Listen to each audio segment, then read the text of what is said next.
Video को ज्यादा से ज्यादा शेयर कीजिएगा। नई बस्ती के तमाम दुकानदारों को लेकर एक बहुत ही अच्छी खबर सामने आ रही है। यहाँ पर आपको बताने चले कि लगभग 39 के करीब दुकानों को तोड़ने का नोटिस जो है वो जारी किया गया था, लेकिन आज एक बार फिर से विक्रम रंधावा जी जो है वो यहाँ पर एलजी मनोज सिन्हा जी से मिले हैं और क्या कुछ इनकी बातचीत यहाँ पर हुई है। वीडियो को जितना हो सके ज्यादा से शेयर करें, क्योंकि सबसे बड़ा अपडेट है जो कि नई बस्ती की दुकानों को लेकर सामने आ रहा है। विक्रम रंधावा जी क्या कहना चाहेंगे? इससे पहले नरवाल का मुद्दा उठाया था, वो भी हल हुआ, लेकिन आज एलजी ऑफिस में आप यहाँ पर पहुंचे थे, क्या कहेंगे? एलजी साहब का आज सौभाग्यवंश जम्मू में आना था और ऑलरेडी नई बस्ती की हमारी 39 दुकानों को लेकर 39 परिवार ही नहीं, उनके साथ सैकड़ों परिवार जुड़े हुए हैं।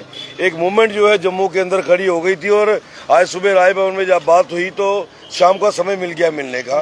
तो सौभाग्यवंश आज देवेंद्र राणा जी का भी समय था और हम दोनों ने इकट्ठे ही तकरीबन, मैं पहले मिल के आया तो मैंने जब बात रखी तो कुछ कश्मकश में थे एलजी साहब कि कैसे किया जा सकता था। मैंने उनको तरीका भी बताया। मैंने कहा जी कोई मुश्किल काम नहीं है, ये ह्यूमैनिटेरियन ग्राउंड्स पे काम होना है।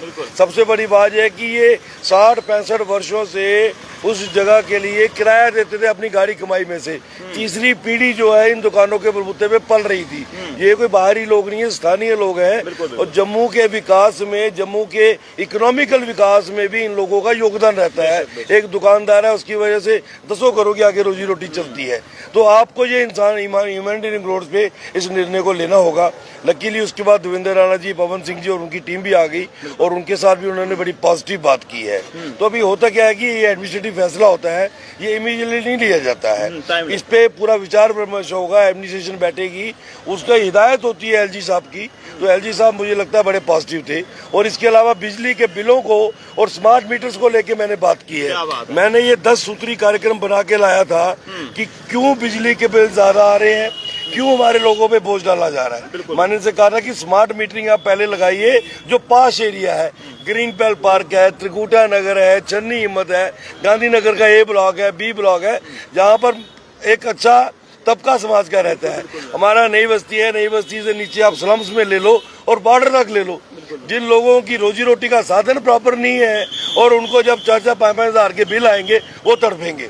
और इस विषय को लेकर एलजी साहब ने बड़ा गंभीरता से लिया। मैंने उनसे कहा सर कि मैंने ये पूरे 10 पॉइंट्स को ब्रीफ किया है, कैसे बिजली को भी बचाया जा सकता है, कैसे हम आराम से एक गरीब उपभोक्ता को जो रूटीन में पहले 500-700 रुपये महीने की बिजली लेता था और उतनी ही खपत करता था, वो चोरी नहीं करता था। चोरी का इल्जाम हमारे लोगों पे हो सकता है पर हमारा उपभोक्ता को चोरी नहीं करता बिजली की।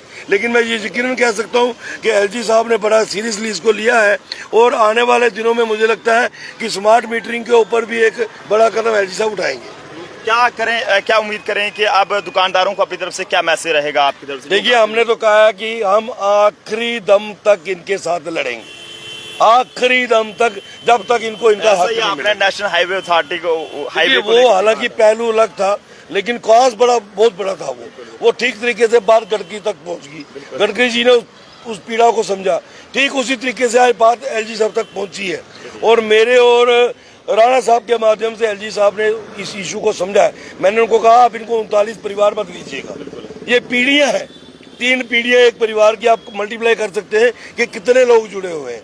और सबसे बड़ी बात है सब सन ऑफ द सॉइल है, कोई बाहर का व्यक्ति नहीं है और गरीब तबका है, कोई शाहूकार नहीं है। तो इनको कंपनसेशन देना वो हमारा राइट बनता है। एडमिनिस्ट्रेशन सरकारें होती किस लिए है, जो मुश्किल में है उसकी मदद करनी है। तो इनकी मुश्किल घड़ी में हमको इनके साथ खड़े रहना है और हमने इनसे गैर सियासी वादा किया है, कोई सियासी वादा नहीं है, किसी तरीके की हमें इनसे आवश्यकता नहीं है। वो कल को चुनाव होगा, इनका अपना मन है, ये किसके साथ चलते हैं, वो हमारी कोई वो सोच नहीं है। ईश्वर को मान के, साक्षी मान के ये कहते हैं कि इन 39 परिवारों के साथ आखिरी क्षण तक लड़ेंगे। क्या कहना चाहेंगे रंधावा साहब के लिए? अच्छी बात करिए। कितनी उम्मीदें इनसे? देखो, उम्मीदें इन्हीं से हैं और किससे हो सकती हैं। चलिए जी, अब विक्रम रंधावा जी आज फिर से नई बस्ती में जो 39 के करीब दुकानों को तोड़ने का नोटिस नेशनल हाईवे अथॉरिटी द्वारा जारी किया गया है, उसको लेकर जो है वो ये एलजी मनोज सिन्हा जी तक जो है वो यहाँ पर पहुंचे थे तमाम दुकानदारों को लेकर, और उम्मीद है कि एलजी मनोज सिन्हा जी इस पर जो है वो अमल दरामद करेंगे और जल्द ही कोई एक अच्छी खबर जो है वो इसके लिए सामने आएगी। क्या कहना चाहेंगे सर, आज रंधावा साहब के साथ यहाँ पर आप पहुंचे? सर सबसे पहले शुक्रिया अदा करते हैं हमारे पार्षद पवन सिंह जी का, जिन्होंने स्टार्ट हमारे साथ किया था। सीढ़ी पर सीढ़ी चलती रही, वो उन्होंने हमारा साथ नहीं छोड़ा। उस दविंदर राणा जी का, विक्रम रंधावा जी का, जो हमारे लिए यहाँ पे आए और गवर्नर साहब से बात की। हम यही चाहते हैं कि दुकान के बदले हमें दुकान दी जाए और ये छोटे छोटे दुकानदार हैं जो बच जाए। तो बिल्कुल फिलहाल आप जनता भी अपने अपने सुझाव जरूर दे। देखते रहे जम्मू ट्रिब्यून का प्रदर्शन अभिषेक के साथ नरेंद्र सिंह ठाकुर, जम्मू।